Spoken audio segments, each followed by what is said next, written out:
Hello, नमस्ते, सत श्री अकाल दोस्तों, आप सभी का बहुत बहुत स्वागत है हमारे चैनल में। दोस्तों, काफ़ी दिनों के बाद आज मौका मिला है बाहर कहीं घूमने जाने का। तो मैं और मेरी वाइफ हम घूमने आए हैं यहाँ पुणे में। ज़ूलॉजिकल पार्क है, राजीव गांधी ज़ूलॉजिकल पार्क इसका नाम है। कात्रज के पास है। आपको सारी इन्फॉर्मेशन मिल जाएगी मैप्स के ऊपर अगर आप डालते हैं तो दोस्तों पार्क तो बहुत ही बढ़िया है। यहाँ पे हमको घूमते हुए करीब 2 घंटे हो गए हैं ऑलरेडी। और यहाँ पे अगर आप घूमने आना चाहते हैं अपनी फैमिली के साथ तो it's one of the best places in Pune. तो आज आपको ये पार्क घुमाएंगे और सब जानकारी देंगे, तो कीप वॉचिंग। इस ज़ू का कंप्लीट नाम है Rajiv Gandhi zoological park and wildlife research centre. Sunday का दिन है तो काफ़ी सारे लोग आए हुए हैं अपनी फैमिलीज़ के साथ। और एंटर करते ही लेफ़्ट साइड में आपको टिकट काउंटर मिल जाएगा। ये है इस ज़ू की एंट्रेंस। तो चलिए आइए और मेरे साथ इस सफ़र का आनंद उठाइए। दोस्तों, इस ज़ू में एंटर करते ही सबसे पहले तो बंदरों ने हमारा स्वागत किया है। आप देख सकते हैं कि ये बंदर कैसे बैठा हुआ है। हमें ये 2 बंदर दिखे जो एक दूसरे के साथ काफ़ी मस्ती कर रहे थे और इनको देख के बहुत मज़ा आ रहा था। दोस्तों, आप नोटिस करेंगे कि जानवरों के बीच और इंसानों के जो एरिया है उसके बीच में काफ़ी डिस्टेंस है। ये डिस्टेंस और कुछ नहीं बल्कि जानवरों की प्राइवेसी को मेंटेन करने के लिए रखा गया है। काफ़ी मेजर उन्होंने लिए हैं ताकि जानवर भी तंग ना हो और ना ही वो हमारे ऊपर हमला करें। तो इस मज़ेदार शुरुआत के बाद अब देखते हैं आगे कौन कौन से जानवर हमारा इंतज़ार कर रहे हैं। तो मैं और मेरी वाइफ अब आगे बढ़ते हैं। दोस्तों, ये जो एरिया है जहाँ पे मैं अभी जा रहा हूँ, यहाँ डिफरेंट टाइप के सांप है, कॉमन से लेकर रेयर स्पीशीज। तो चलिए एक नज़र डालते हैं। दोस्तों, सांपों को देखने के लिए सर्प मित्र होना ज़रूरी नहीं है। इस ज़ूलॉजिकल पार्क में हमें हर तरह के सांप दिखेंगे, जैसे कि ये है कॉमन स्नेक। जहरीले तो नहीं होते हैं, लेकिन ऑफ कोर्स सांप तो डेंजरस होते ही हैं। लेकिन डिस्टेंस पर अगर आप देखें तो they are very beautiful and of course they are very charming. दोस्तों, इस ज़ू में तो ढेर सारे सांप है और आपके सामने स्क्रीन पर इस वक्त है ये 2 खूबसूरत सांप। इनका टेक्सचर देखिए, मैं थोड़ा सा जूम करके आपको दिखाता हूँ। इनकी टेक्सचर को देख के ही इनकी ब्यूटी का अंदाज़ा आप लगा सकते हैं। बेहद खूबसूरत, देखने में बहुत ही ज़्यादा खूबसूरत है ये। और इसे देखिए दोस्तों, ये है पाइथन, जिसको हिंदी में हम कहते हैं अजगर। ये बिल्कुल ज़्यादा मूवमेंट नहीं कर रहा था, बिल्कुल चुपचाप से बैठा हुआ था, शायद रेस्ट ले रहा था। बट देखने में ये भी बहुत ही शानदार था। दोस्तों, कुछ ही दूर और चलने के बाद हमें एक और पाइथन नज़र आया, जो कि आप देख सकते हैं आपकी स्क्रीन पर। इस जगह पे 2 पाइथन थे, एक ये वाला और साइड में एक और था, और दोनों ही कुछ ज़्यादा मूवमेंट नहीं कर रहे थे। थोड़ा सा आगे बढ़ के हमें और एक स्नेक नज़र आया दोस्तों, और इसका नाम है चेकर स्नेक। अब इसे चेकर स्नेक इसीलिए कहा जाता है क्योंकि इनकी जो बॉडी पे टेक्सचर है वो कुछ चेक्स टाइप का है, और ये भी देखने में बेहद खूबसूरत हैं। काफ़ी सारी तादाद में यहाँ पे स्नेक्स को रखा हुआ था, और कुछ स्नेक्स तो एक दूसरे के ऊपर लिपट कर बैठे हुए थे, जैसे कि यहाँ पे आप देख सकते हैं आपकी स्क्रीन पे काफ़ी सारे स्नेक्स है, सारे एक दूसरे के ऊपर चढ़कर। तो ये भी देखने में बहुत ही खूबसूरत था। अब ये तो हमने देखे आउटडोर स्नेक्स, लेकिन इसके साथ ही में एक और जगह बनाई हुई है जहाँ पे कुछ इंडोर स्नेक्स भी रखे हुए हैं। तो चलिए एक नज़र डालते हैं उन पर। तो दोस्तों, जैसे ही हम अंदर गए, सबसे पहले हमने देखा कि ग्लास केस में नागिन और बाकी सारे जो सांप हैं उन सबको ग्लास केस में रखा है। ये वाली जो है इट्स नागिन, बिल्कुल जहरीली नहीं है। और आप ये जो स्नेक देख सकते हो, इट्स बैम्बू पिट वाइपर। ये बहुत जहरीला होता है। हमें कहा गया था कि आप फ्लैश मत चलाओ, इससे जो है वो जो सांप है वो बहुत डर जाते हैं, डिस्ट्रैक्ट हो जाते हैं इसलिए। तो दोस्तों, अब तक तो आप सभी ने काफ़ी सारे स्नेक्स देख लिए थे इस ज़ू के अंदर, लेकिन अब आगे चलते हमें मिला ये क्रोकोडाइल, जो कि देखने में बेहद डरावना था।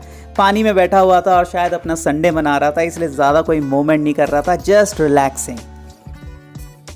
दोस्तों, कुछ दूर चलते ही हमें मिले ये छोटे छोटे से कछुए, जो देखने में बहुत ही ज़्यादा क्यूट थे, और इनको देख के भी बड़ा मज़ा आया। थोड़ी मूवमेंट कर रहे थे, लेकिन ये भी शायद अपना संडे मना रहे थे और इन्जॉय कर रहे थे अपने आप को। तो दोस्तों, अब तक तो काफ़ी ज़्यादा मज़ा आ रहा था यहाँ पे इस ज़ू में, और अब चलते हैं, आगे बढ़ते हैं, देखते हैं और कौन से जानवर हमारा इंतज़ार कर रहे हैं।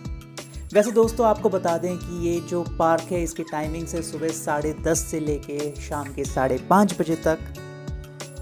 बुधवार को ये जो पार्क है वो बंद होता है, तो अगर आप विज़िट करना चाहते तो please do not come on a Wednesday. तो चलिए आगे बढ़ते हैं और अब हम आ चुके हैं यहाँ पे बर्ड्स वाले सेक्शन में, जहाँ हमें डिफरेंट टाइप्स के बर्ड्स देखने को मिलेंगे। तो कीप वॉचिंग और देखते हैं और क्या क्या है यहाँ पे हमारे लिए।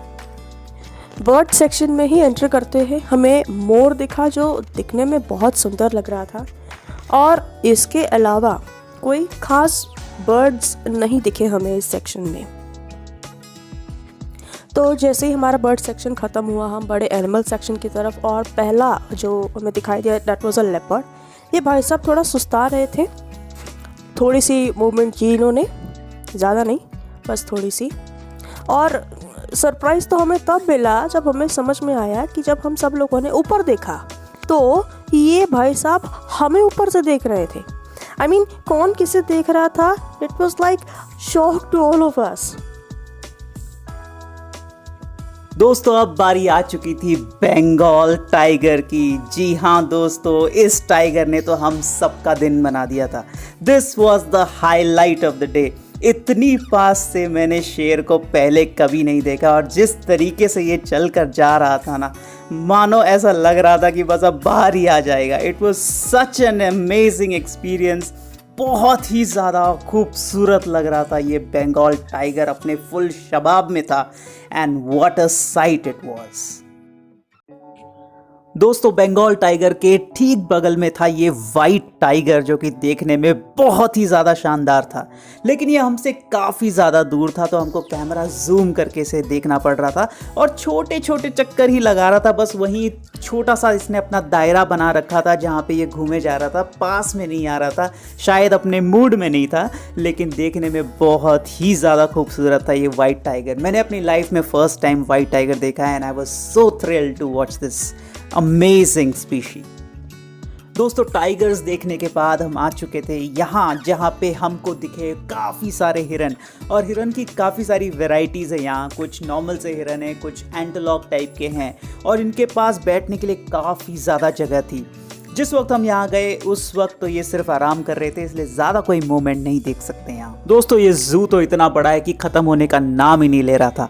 और अब हम यहाँ पहुँच चुके थे जहाँ पे हमें मिले 2 वुल्फ, और इन 2 वुल्फ्स को देख के मुझे अपनी पुरानी यादें ताज़ा हो गई, जब मैं जंगल बुक देखा करता था और वहाँ पे अकड़ू पकड़ू नाम के 2 वुल्फ हुआ करते थे मोगली के साथ। तो कुछ वैसी यादें मेरी ताज़ा हो गई इन वुल्फ्स को देख के, जो कि काफ़ी मस्ती में थे और चक्कर काटे जा रहे थे, चक्कर मारे जा रहे थे, और बहुत ही मज़ा आ रहा था इनको देखते हुए। काफ़ी ज़्यादा लोग भी आ चुके थे यहाँ पे इनको देखने के लिए। तो this was also an amazing experience for all of us. और थोड़ा आगे आते ही हमें एक बहुत बड़ी जगह पे 2 बहुत बड़े बड़े हाथी दिखे, जो कि बस अपनी मस्ती में झूमते हुए आ रहे थे, आराम से वॉक कर रहे थे, खा पी के आए थे। ऑफ कोर्स अब ये शायद आफ्टरनून वॉक के लिए आए होंगे, लेकिन दिखने में बहुत प्यारे लग रहे थे, जितने बड़े उतने क्यूट, और इन्होंने मेरा दिन बना दिया सच में। दे वर लुकिंग फैबुलस। दोस्तों आखिरकार हम पहुंच गए थे जंगल के राजा शेर के पास, लेकिन ये जो शेर था ना भाई साहब, ये तो बस खा पी के सो रहा था। इसके पास किसी के लिए टाइम नहीं था। लोग यहाँ इंतज़ार कर कर के थक गए, लेकिन ये भाई साहब नहीं उठे। तो दोस्तों इसी के साथ हम अपने सफ़र को समाप्त करते हैं। उम्मीद करते हैं कि आपको हमारे साथ इस वीडियो में खूब मज़ा आया। अगर ये वीडियो पसंद आया तो इसे लाइक, शेयर और सब्सक्राइब करना ना भूलें, और मिलते हैं आपसे अपने नए वीडियो में बहुत जल्द।